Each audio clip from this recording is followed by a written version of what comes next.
So just a couple words before we get started. Want to thank everybody for coming.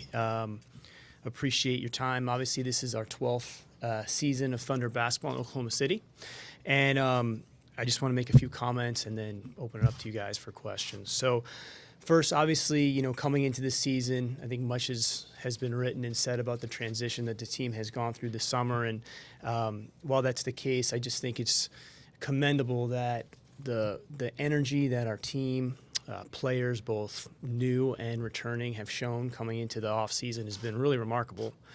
Coaching staff is really prepared, excited about what's ahead. And just the building in general has a great energy about itself, and I really think that's a great thing and something that we've always relied on, but it's really refreshing and good to see. Relative to this time of year, one of the things we talk about internally all the time is the difference between standards and expectations. Expectations, as we all know, are things that get thrown around, beginning of the season. They change. Some years they're high, some years they're not, some years they're arbitrary.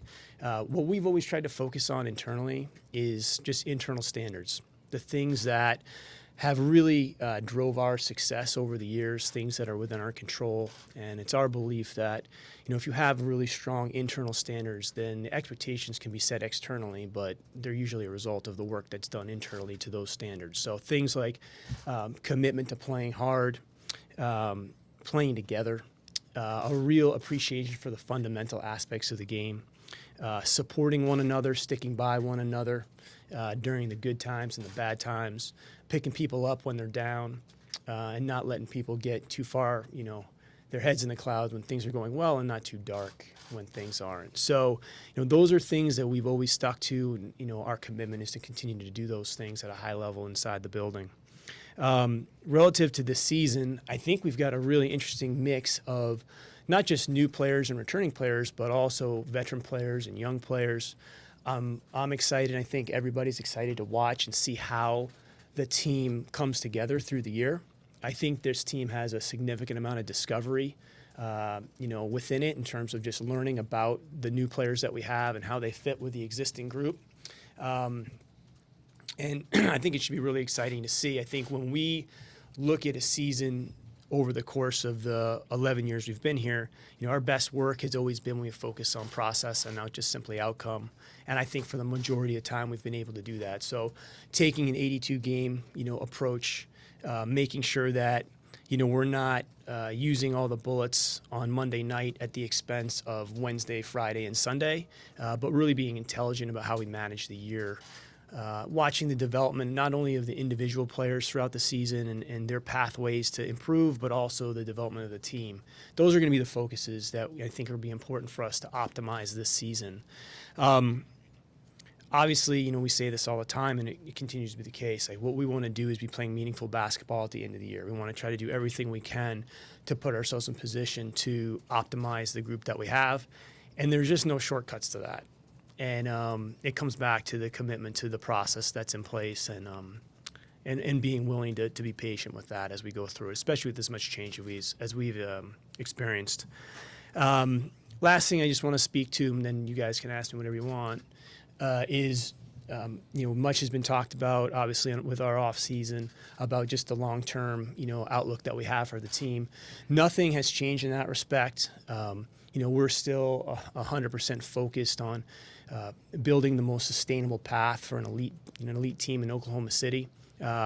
Realizing, that that's something that eventually, we're going to embark on, but we're not where we are. We're not at that point yet, and we think that this season is, one that we should really dive into and experience. And I think it'll be great for our fans as well to have some of the guys and get to know some of the new players.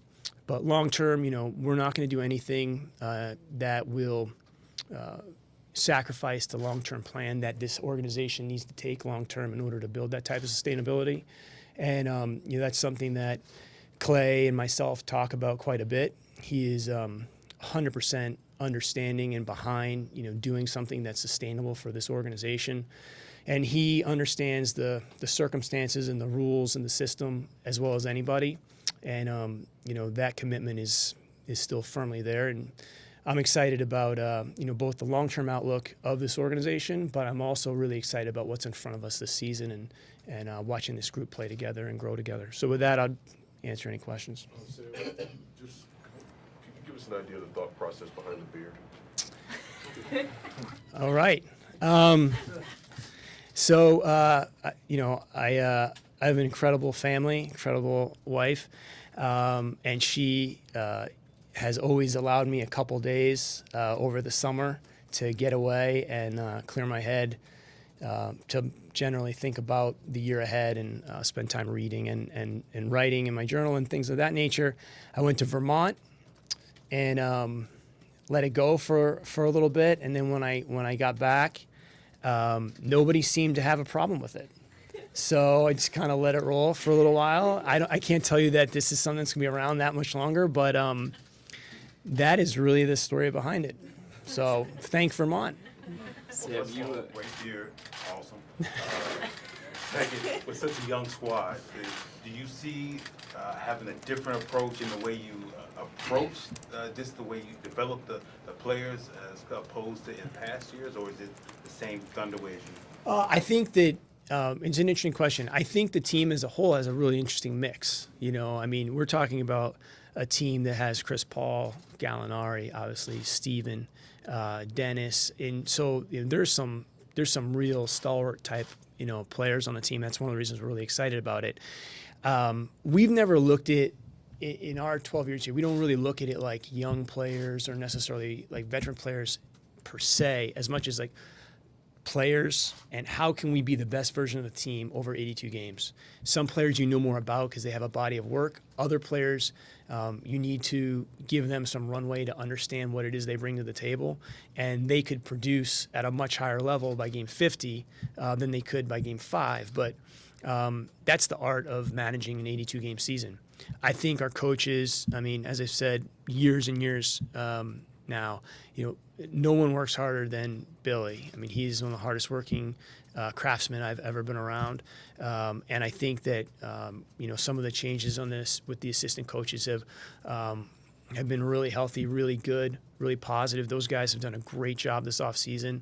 But there's like an art and science to managing to optimize the entire season. But we want to do everything we can to figure out what the best combinations are, and that's Billy's job. And I don't think you can walk into the year with and say this is what it's going to be, because there's been a lot of change in years past. The last couple of years, we've returned a pretty veteran laden group. Not as much unknown about those players. Most of the discovery of the team in the past few years has been as a result of injury or absence or things like that. So Terrence Ferguson becomes Terrence Ferguson because we're missing Dre. And Ferg really sees that opportunity. Hami, what we learned about him last year was a result of Terrence being out. And on down the line, a lot of our development work has been more necessity. And so this year might be a little bit different because there's some spots that are up for grabs and they need to be competed for. Sam, you mentioned the mood in the building. I guess I'm just curious how you personally are feeling going into this season, given the large-scale changes. I know you've had change in the offseason before, but maybe this is a different level. Yeah, no, listen, the way I look at this and the way I feel is number one, I feel really optimistic. I feel extremely confident about the long-term future of the franchise because I believe we're going to be committed to a certain set of principles and guidelines that are going to give us the best chance of building an extremely sustainable team in Oklahoma City. I feel resilient. I think that our organization has been through a lot over 12 years. We've never necessarily looked at things for what they are, but we've always looked at them for what they can be. And I think that served us well, and I think that we'll continue to take that mentality into every single thing we do. I feel humbled about the fact that we have a really big task in front of us after 11 years in Oklahoma City. You have the second best record in the NBA. We have the second best net rating over that period of time, and we've had a lot of success. I'm humbled about the fact that now we have to look at how we're going to continue to chart a path that's going to be able to meet those long-term standards. And that can be, energizing, but it also makes you realize, it's hard to do that in the NBA. And so I'd say those three things are the things that I've thought about the most, and you can thank Vermont for that as well. Doc Rivers was quoted a couple weeks ago, saying that even before the Paul George trade, word was around the league that you guys were looking to tear down the roster. Is that true? No. I mean, again, I don't know the context in which that comment was made, and obviously no one asked us our opinion about it. But no, I mean, I think at the end of the day, we all know that players like Paul George and Russell Westbrook are extremely hard to acquire in cities, in the smaller cities in the league. And when you have those players, you try to do everything you can to retain them. But once Paul asked for the trade, I felt like we made the most of the situation to work for everybody, which allowed us to do it. But yeah, that's not something that we were entering into the year. I think the thought pattern just doesn't really line up. If you just look at it logically, probably that type of thing would have been done much earlier, and it wouldn't have resulted from a trade request from one of your best players. Considering that the past few years y'all have worked to maximize Russell's strengths, now you have Chris Paul, and that might be for a limited time. What does this offense look like? That's really a question for Billy. He's the person that is in charge of the on-court, aspects of the team, and certainly the tactical aspects of those things. I would build on one thing you said, Eric, which is, for our team and organization to go from Russell Westbrook to Chris Paul, without a season in between, that is like an annual thing, I think. I was wondering, it's not going to be a press conference without that happening, Mike.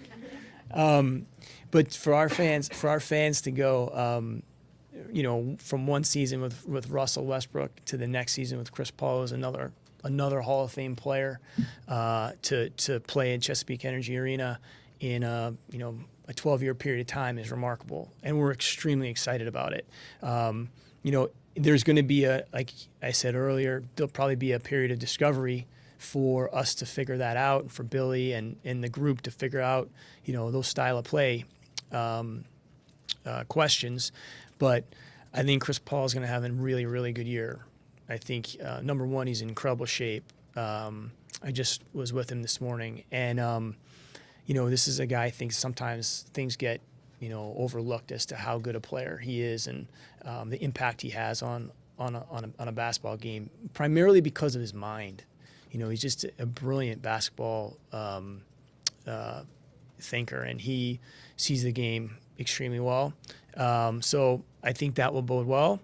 But to have Russ into Chris Paul for our fans, I think that's something we're really, really happy with. How do you balance it to get off to a start?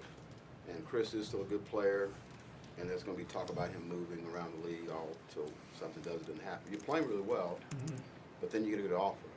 For him. Winning now is against the future, that whole deal. I think, again, those are all case-by-case things. We're not really focused on, the hypotheticals. I trust me, I know, I see the same things you guys see in the media. I would just say that, everybody's focus for this team is, one, coming together, getting to know each other a little bit, obviously, because a lot of new people. But, optimizing the season that we have in front of us. And I think that, it's an exciting thing to come into a year with some new players that have a pretty established track record. But I also think the existing players will also look a little bit different, because you're removing 2 All-NBA players from the team. So like Steven Adams, I'm really excited for him. I'm a really, obviously a huge fan of his. I think that he still has growth left in his game. I think has an opportunity to expand himself a little bit. He's the ultimate, blocking, tackling player, but I also think that he's a talented player. And so he'll have an opportunity to do a little bit more. I think Dennis, obviously, Shea is a young player. We have to continually, think big but build small with him, and not rush anything there, because I think he's an extremely talented guy. But you have to let those things take their course, and there'll be ups and downs, as we've seen with all kinds of young players here.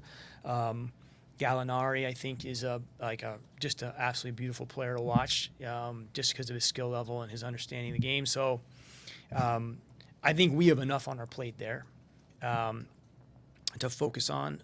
But as I said before, that doesn't affect the fact that, eventually this organization, this team is going to do what every other franchise does in pro sports. It's just that over the last 12 years, while we've been in this era of the team, I would say 25 of the other teams have gone through some type of transition. We've been able to fight that off a few different times. Eventually, we're going to get to there, and we're trying to be extremely transparent about that. But that's not right now. Right now we still have a team that we feel like we want to go out and see what they can do, and at some point we will get to that, restructuring, rebuilding period. But we're not there. We're not there yet, and we're not going to sacrifice the long-term vision we have for the team. Sam, Kevin Durant spoke to the Wall Street Journal about his distaste with the organization now. I know you've been fairly consistent with your thoughts and views of Kevin since he left, but on a human level, is there, whatever the relationship should be, is there just some regret that it's not in a better place? Well, the only thing I would disagree with you about is that I don't think we've been fairly consistent. I think we've been 100% consistent relative to just the way we feel about him, recognizing his contributions to not only the team but the city. They're monumental. I think we've said that, consistently. I would just say this, if there's anything that Kevin Durant ever needed from me or from anyone here, it would be moment's notice, for that to happen. I also think, if you work with people for 8 years like we did, he and I, he was 19 when he came into the NBA. I was 29. We both went through a lot of changes together. And I have nothing but positive things to say about him and his tenure here. You can ask me that. You've asked me that in the past. You've asked me that today. You can ask me that in the future if something like this comes up again. I'm never going to change that tune, because that's how I feel. And I think that his contributions here are they speak for themselves. You know what I'm saying? So, but I would always be there if he needed anything from me, and I truthfully believe that I think that would be the case if that was, it would be reciprocated as well. Sam, Russell was and is still a very regimented player. Probably could watch by him when he was going to be in the gym and that sort of thing. Him being here for the amount of time that he was, and now no longer having that regimented person in the building. Have you sensed a change? Have you sensed guys stepping into the void? Oh, that's a good question. I mean, it's still so early, you know what I mean, and we haven't necessarily started playing games. Teams are organisms. Teams are always changing. You can bring back the same exact people 1 year to the next, but the team will be different. And teams change day to day, and the reason why is because they're made of humans, right? And so everyone's different, and I think our team will adapt accordingly to whoever it is that we ultimately are meant to be or going to be will be a result of all the people that comprise it. And I'd like to think also, is to continually try to not look at it in a fixed way, but what we can be versus what we are today. And Russell obviously had an unbelievable career here. and that I think that's been well documented. And now there's opportunity for us to chart a new path, but that's more a function of the way that teams work. I mean, one of the things I also think that is pretty remarkable is, the amount of time that he was with the team. There's only a couple other people. I think I made a mistake when I said how many I thought that was last time, and people were very upset. I said like 2, and it was 5 people with tenure like that. But that change is really more the norm now. If you just look at what happened in the NBA this offseason, half the All-Star team, shifted around. And I don't know that that's going to change in the short term. So everyone's going to go through that period of time. So your ability to navigate change, I think, is just part of business, and now it's becoming a huge part of sports as well. Sam, just to go back to what Brady was asking about Kevin's comments, he specifically in those comments said, you mentioned the general manager. I haven't talked to him or had a positive conversation with anybody in the organization since I've left. I mean, what are your thoughts on that? What I can say is I've never made it a habit of getting into my personal conversations with our former players, other than to say I feel really good about those relationships. And I think you could hear in my voice the way I feel about him. That hasn't changed. It won't change. Sam, you'll be happy to know that Nerlens Noel chose not to comment on if Andre Robertson vaccine the team this last week. So I was just curious if you could provide any update on his rehab or where he's at in his development to get back to the team. Dre is, he'll be on the floor for training camp. He has worked so hard and has put so much time in, and he figures to be an important part to, as we talked about, optimizing the team that we have.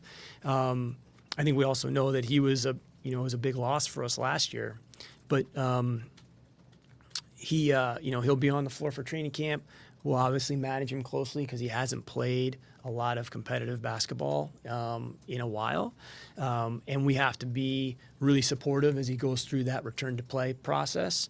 But we're hopeful that he'll be seeing some preseason action, as he gets closer. But I just can't say enough about the mental resolve it has taken for him to do what he's done. And I know our fans will do this, but when he's back on the floor, I just think he's worked hard to get there. I will say that he's worked hard to get there. The other thing is I think the things he brings to a team are really, really massive. I mean, if you look at just the impact he's had on the floor while he's been with the team, it's pretty significant. So hopefully we can get him back out there doing what he does, but it's not going to be an immediate thing. It's just going to be small steps, hopefully. Speaking on the future, you're responsible for drafting 3 future Hall of Famers, and with all the draft picks you've accumulated this offseason, how hard do you think it'll be to somewhat duplicate that? Somewhat. Well, I think the first thing you gotta look at those types of things is like I wish I could tell you that like the success we've had in the draft is because of some specific formula or something like that. It's what it is pure luck. We've been incredibly fortunate. Obviously with the players that we've drafted, the players put in an unbelievable amount of work. Our coaches and our medical people and our performance people and our analytics people all play a role and try to leverage their strengths to help the players be the best version of themselves. But the players are the deal. That's at the end of the day what it's about, But I love the fact that, whether it's the guys at the top, but like, we're really proud we drafted Sabonis. We're really proud that we drafted Ibaka, Reggie, Dre, Steven, those types of guys. Like, it's just fun to watch them have success as they grow through the NBA and go on to have great careers. Even if they're not here, they started here, and that's a big important thing for us. And I think of as our identity as an organization is that people and players improve and get better here. But a lot of it's just good fortune, and I wish I could tell you that it was something else, but it's mostly that. You just try to shift the odds, with decision making, but we've been very lucky. Sam, you have the luxury of having a ton of Hall of Famers and All-Star games and stuff like that. How are you going to sell this year's team to just the casual sports fan? How would I sell it? I'm not a really good salesman. I don't really focus on like selling things. I focus on doing things. And I think for us, what we've always tried to do is stay true to these types of standards I was mentioning earlier. And as I said earlier, I just think it's pretty rare to go from Russell to Chris in Oklahoma City, and our fans to have the opportunity to see a player of this caliber. And I think that's a really cool thing. Usually when you lose a player of that magnitude, it's a different outlook. You're not replacing them with another Hall of Fame level of player. And so I think that's great. We have to embrace that. The other thing I would say to your question, I don't know if this is specifically what you're saying, but like we've never taken for granted our station in the league. When those things are happening for you and you're going to 4 Western Conference Finals, or I don't know what it was, 10 out of 11. I'm probably going to get crucified for missing the stats on this, so this is not. But I think we went to the playoffs 9 or 10 out of 11 years, or 9 out of 10 years, or something like that. I don't think you can pin your identity on the outcomes of everything, because this is pro sports and things are constantly changing, and success is so elusive. I mean, there's days that you look up and you say, well, we've had, like I said, the second best net rating in the NBA over 10 years, but there's days where you feel like a failure. You know what I mean? Because, we haven't been able to win a championship. And you can pin yourself on the symbols of success. I think you need to have those goals and aspirations. We certainly do. But those things are moving targets. And so many things have to go your way in a given season. The way I was explaining this internally is there's a million ways for things to go wrong in the NBA. There's really only one way for it to go right. It only goes right for one team, and you want to be that one team, and you want to strive and do everything you can, but you got to be really smart about how you get there. And if you're just looking at and thinking that those things are going to constantly be coming your way, you're owed those things, I think that's going to be a hard fall. I think if you consistently have a set of principles you're focused on, and you're looking at things to give yourself as many opportunities as possible to reach that goal, I think that's a much more earnest way to go about it. And that's what we've always focused on. And I think we're all really proud of the fact that it's never come down to one game or one season, because we've always felt like we would have enough to make it, back to that place again. And from that stretch of time, from 12 to, 16 there, all those teams were basically 6+ net rating teams. That's a 50% chance to go to the conference finals every year. All that being said, and then we're I think 3rd in the league in that many 6+ net rating teams in that 10 years we've been here. But that's still only 10% chance of winning the title. And coming into the season, even the best teams are 1 in 4, because so many things can go wrong, and it's really only one way for things to go right. So you have to be able to, I think, internalize that and get excited about the challenge, which is what I think we always are. It's the challenge in front of us to maximize ourselves, and whether it's this season or a longer term plan, like we've talked about, that's we're game for that. Sam, you talked Gilmore about is a guy who's coming off his best season. He's a 30-year-old. Yeah. And coming off of a good FIBA. How rare is that for you to see guys, have their best seasons, later in their career? I guess if they're in the league 10 some odd. I don't think it's necessarily rare at all. I think the best players play at a high level longer because they're that good, and that when there is some level of slowdown, when you get into your 30s or whatever, you're just starting so much further ahead than the average player because of your skill or your mind or what it might be. So like those types of players have success. I think his skill level is really elite. He's got great size. He just knows how to score the basketball.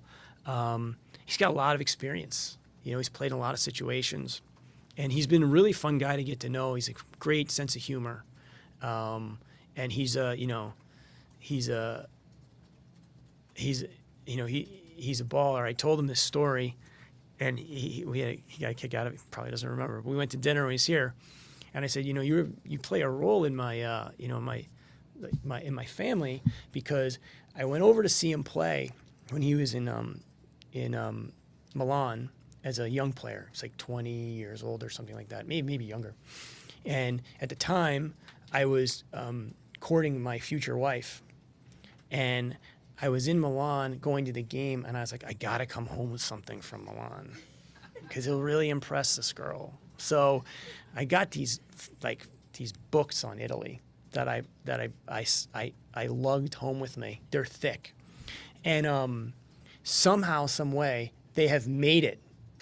They're in our living room still. I don't know that we've ever opened them, but they look really cool.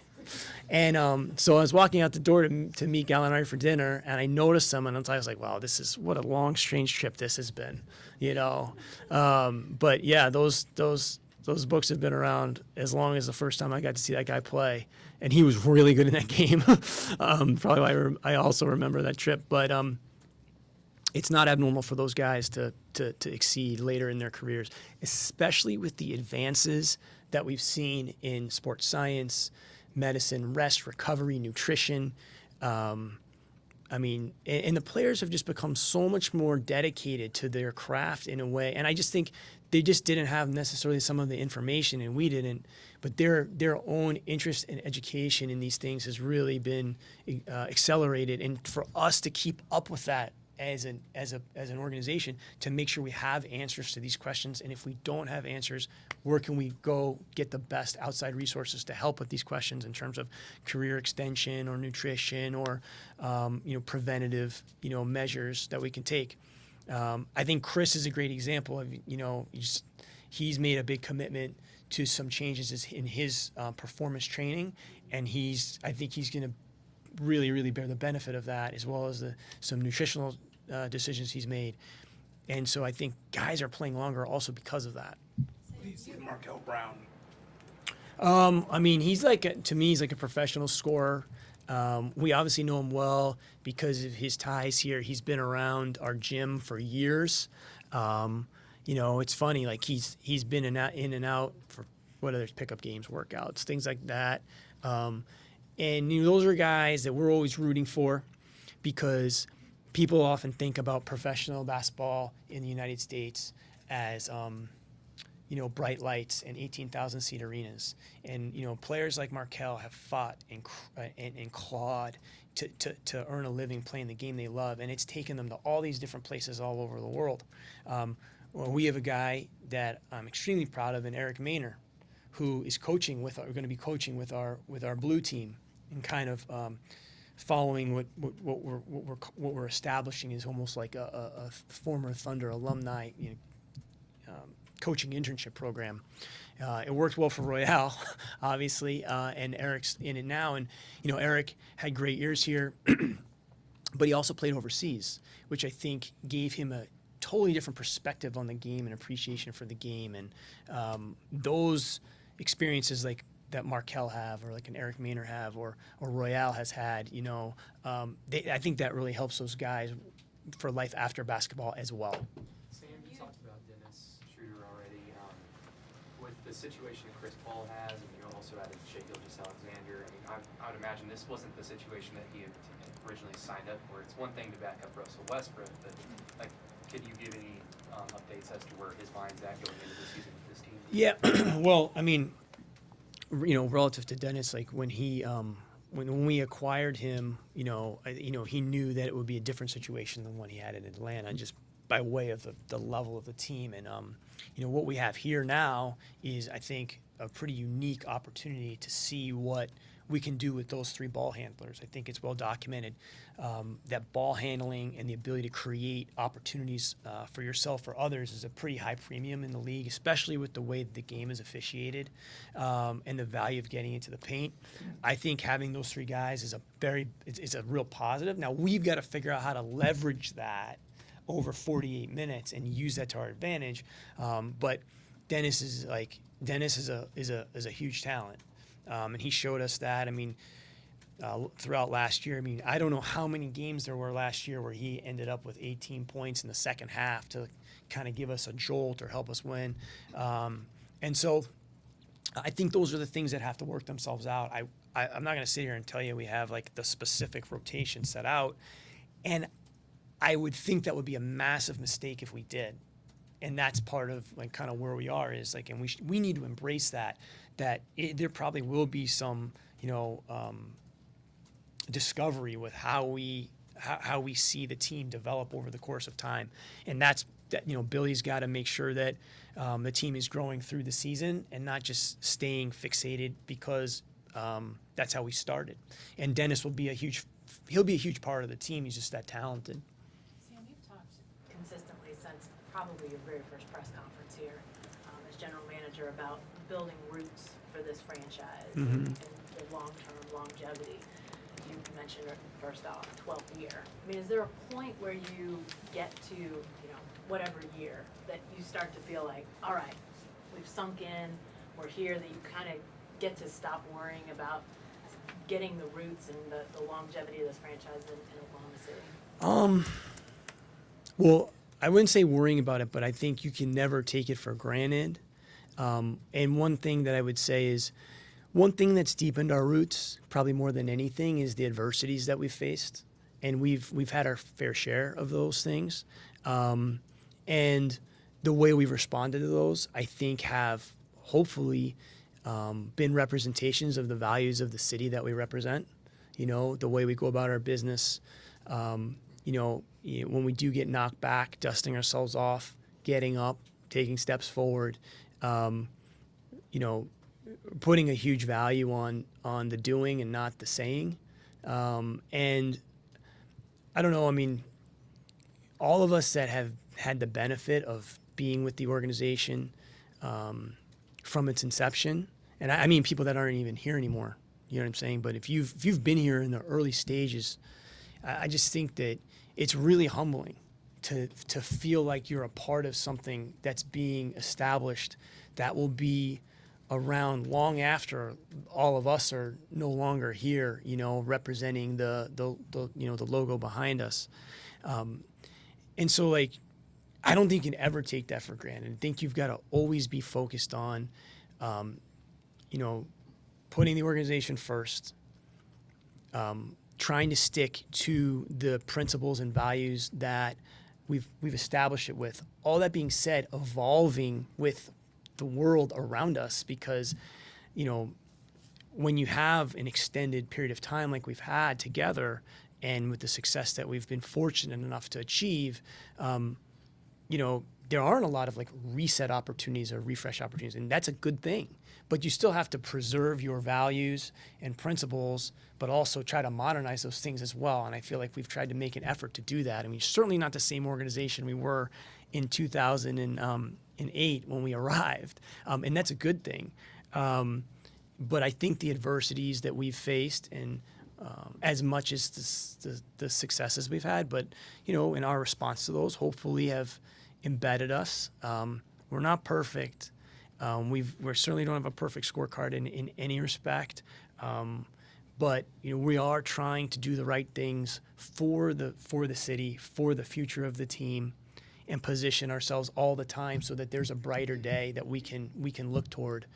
But I just, like I said earlier, like I'm extremely humbled to be a part of the organization, to be a part of this unbelievable group of people that we've had and currently do have as well. And we all know that like the work we're doing today is going to last longer than our time here. And that's cool, to hopefully look back and say, hey, look, like we were there when this started, in the first the first pillars were put in. That's a unique thing in sports. You know, I will never take that for granted. Never. Sam, there are proposals to upgrade the arena and the practice facility through maps. Yeah. What's the significance of that tax getting approved and that going through? Well, this isn't like my specific area. So, but what I would say is that the significance of maps for our city is monumental, and quite frankly, I don't think we'd be sitting here without the people that envisioned maps initially, and the citizens that voted for it in order to create a better long-term outlook for Oklahoma City. And I'm obviously a transplant from a different place, but even I understand the significance of that period of time for this city. The concept of maps to me, in and of itself, speaks to, again, this is just my opinion, speaks to the city and its resolve, the ability to see something down the line that you don't even have tangible, objective like return for that moment, but are willing to say, 6 donuts today for 12 donuts in the future, and to continue to double down on that. And the city, I think, just has benefited both from a perspective standpoint and obviously from the things that have come as a result of that. How we're involved in that, I mean, again, I'm not an expert in this area, Eric, so I don't want to speak out of turn, but I mean, I would say a lot of it is focused on the fans and the experience of the fans. And Dan Mahoney is really the person to speak to more specifically about the actual proposal. But we're grateful, for what it is that we were able to do here and try to reciprocate that the best we can for the city that we represent. You mentioned league-wide player movement earlier. Do you have any thoughts on the anti-tampering measures that were passed? Yeah, so, I mean, number one, I really think, and I applaud the league office, Adam Silver and Rick Buchanan and the people heading that up. I think that obviously they, the easy thing to do would be to do nothing because it's such a hard topic. But clearly, they work at the pleasure of the governors of the teams, as we all do, and this is an issue that I think the governors, as Adam said, see as a significant impediment to equality and fairness. I think we can all agree that like June 30th was not a shining moment for the league, just with the way that those things unfolded. I don't think it's an easy thing to solve, but I think it's a credible sign of leadership on Adam's part to take it on, even though it's not an easy situation. And because I think it's in the spirit of fairness and it's in the spirit of equality. Now, the final details of what that's going to look like, I don't think we know. And that's still, I think, being developed by the governors and the ownership of each team and the league. But I think it's a positive that we're looking at it. I think it's, again, really a rule or an effort to protect the majority and try to gain compliance from a minority. And if that can be achieved, even in perception, I think it will be healthy for the NBA and healthy for all of us. And I think it's a great thing that they're trying to accomplish. But it's not something that's easy. As Adam said, there's no silver bullet to do it. But I think they're trying to do the right thing. You think the Paul George, how he got to LA, had anything to do with how much that played a role? I don't know. Honestly, I don't know. I don't know. And again, I mean, I don't think that the way that took place, there's nothing illegal about, at least to my knowledge, unless there's something I don't know. But there's nothing illegal about what took place. There's nothing stopping players from communicating, talking, and planning and strategizing. And so that's why, like, we were not up in arms at all about that. That's the new NBA. That's the modern NBA. And I can't, again, like I said before, PG, handled that like a pro with us. You know, it wasn't the conversation like I wanted to be having, you know, in the middle of free agency, but it was handled professionally and in a way that was respectful, and you know, we were able to make it work for us. But I can't speak to what brought it on. You know, it's probably I don't think it happened one time. I think it's just an accumulative effect, and sometimes things need to be course corrected. And as I said before, it's a leadership. I think it shows a lot of leadership, and I think that, you know, the teams themselves, all of us, have to do our part too. You know, it's not just the league that you know, needs to be doing anything. We all have to do our part as well. How much does Chris Paul want to be here? I'm not saying his actions. I'm just saying his desires. He's 34 years old, never won a title. He was at a team that was a contender, traded to a team that looks to not be a contender. Yeah, so I mean, obviously that question is probably best served to be answered by him, but I'm ask him first time we get to talk to him. yeah. So I mean, which probably be 2 or 3 days, right? I think that you know, one thing about him is he's a hooper. That's what he, you know, and he's a competitor, and he wants to play basketball. And I think this is a tremendous opportunity for him and for us. And I think our fans are going to really enjoy watching this guy play. He is, you know, he's one of the best passers in the game. You know, I think he's a 40+ 3-point shooter off the catch. Always in, you know, high up there in steal percentage. He affects games in a lot of ways. He's competitive. I mean, he's a lot of things that, you know, that you want. But as I said before, to transition from a player like Westbrook to a player like Chris, in terms of just like opportunity to watch this type of player in Oklahoma City, you know, back-to-back seasons is great. I think it's a really cool thing. I'm looking forward to watching him play and him work with our group. I think he'll help us on the floor a ton.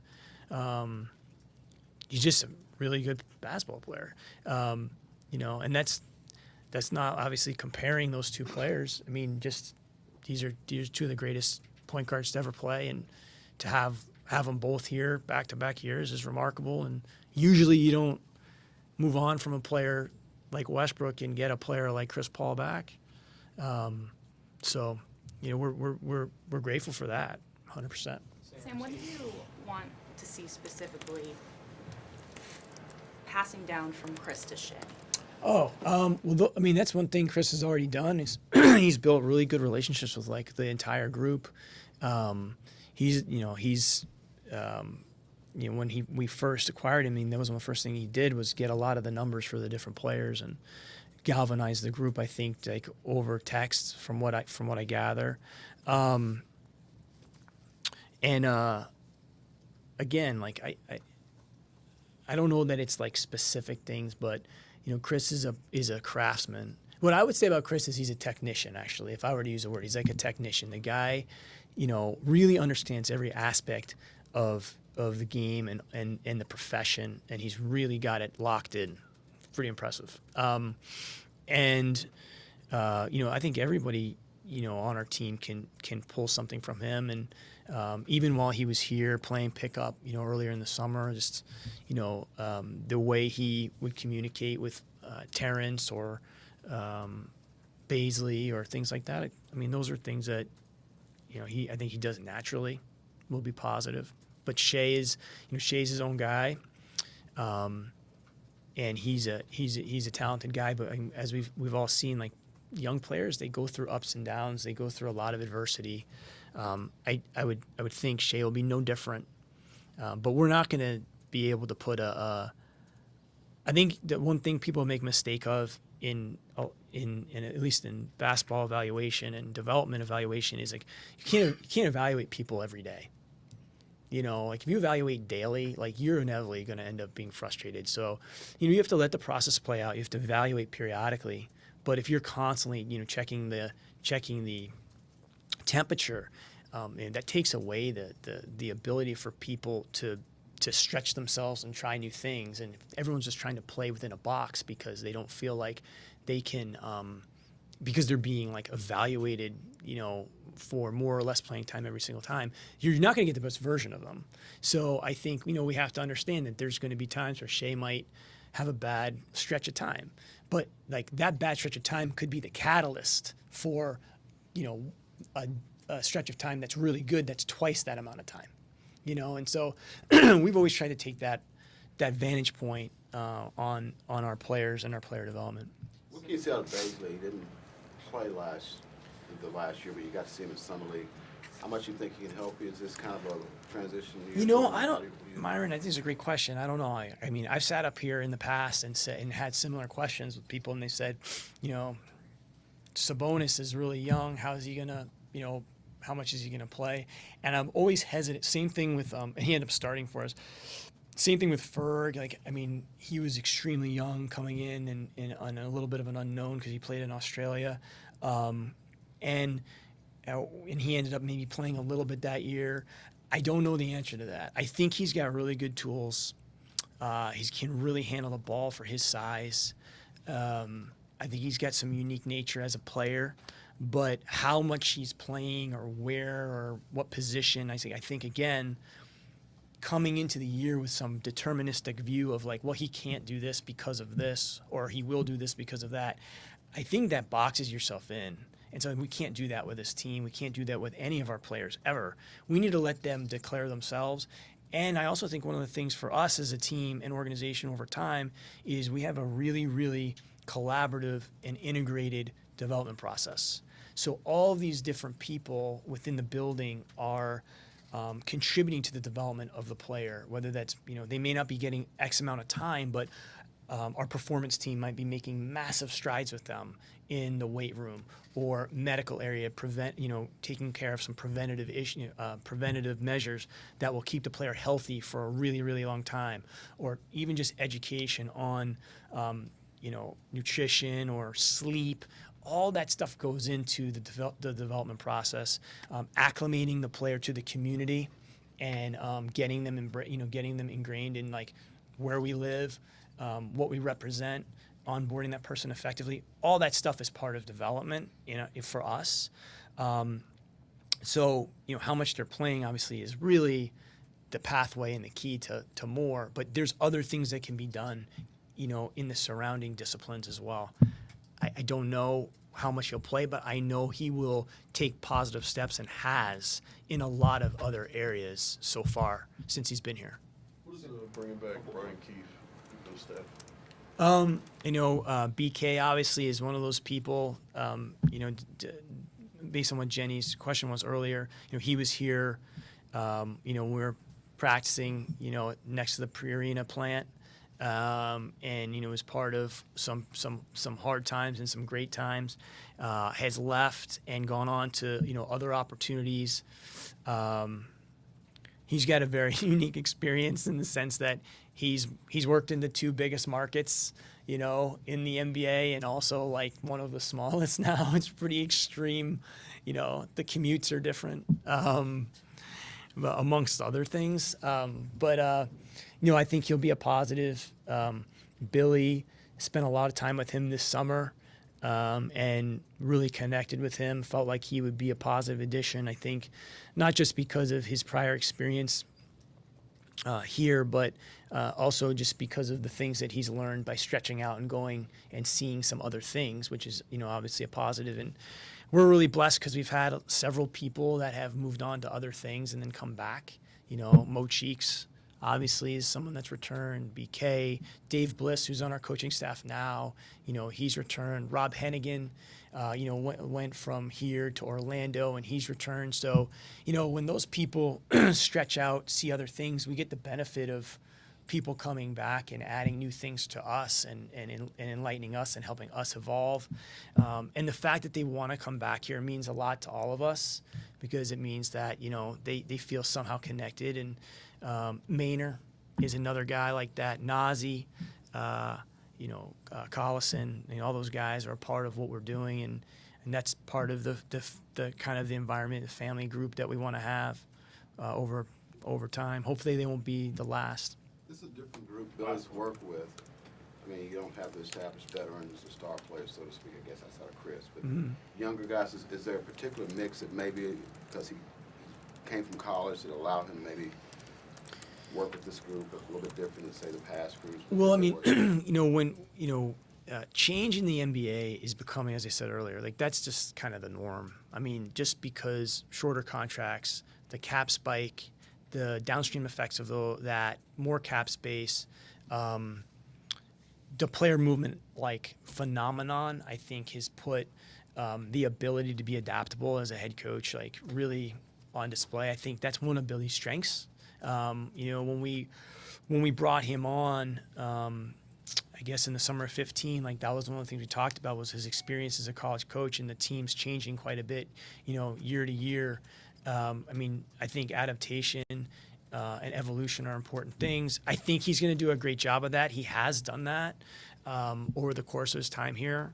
And I have a tremendous amount of confidence in him because of his work ethic, because of the fact that he's seen a lot of different things and has adapted to a lot of different change. Some people could potentially see that as like a limitation. I actually think that like really successful people would see that as opportunity to improve and get better. And I think that's how he sees that. I do think that I think he'll do an excellent job with this particular group. And part of that is going to be getting to know the players and understand them and what their strengths are. And his job is to optimize their obviously their strengths and minimize their limitations because there's only 10 guys in the league that, really you don't have to do that for because they're that good. They're the ones that everybody's, always striving to get. And generally, if you have them, you're playing pretty meaningful games. But there's only so many of those players, so the rest of it is how do you maximize the group that you have by minimizing their limitations, maximizing their strengths, and getting them to leverage that together for a good outcome. No, Eric, last one. Sam, just so, pardon me if you've answered this already, but when you say meaningful games, what do you mean by meaningful games? Does that mean the playoffs, or does that mean developing guys? Because I'm sorry. Yeah, so we want to be playing. Obviously we want to play good basketball, but we also want to be playing games that matter. At the end of the season, that everybody that starts the season is looking for the same thing. You can't get to the postseason if you're not playing meaningful games. And then you can't win a championship if you don't make the playoffs. So like the first step of being like a high level team is playing well enough to get into the postseason, and then getting into the postseason, obviously, you have to do your work from there. But having a level of sustained success is giving yourself as many bites of the apple. And in order to do that, you got to get to the playoffs continually. So you just can't take that for granted, though. I mean, during that stretch of time that I had mentioned earlier, where I think we had 4-6 net rating teams. There's 12, 13, and then 14-15 was the year where we had a lot of those injuries. So we couldn't hit that level. We came back the next 2 years and did it. You just can't take it for granted. Like, it's really, really hard to win games in the NBA, especially the Western Conference, the way it is now. And so you want to put yourself in position where the games you're playing toward the end of the year matter towards, getting yourself in position to make the playoffs. But that's really, really, not something you can achieve in November. Your work in training camp, November, December, January, and all the way through is what's going to determine the games that you're playing, as you get into spring. And so we want to always put ourselves in positions for that. But that's nothing different than what we've been focused on since we were here in 2008. Thank you, Sam. Thank you.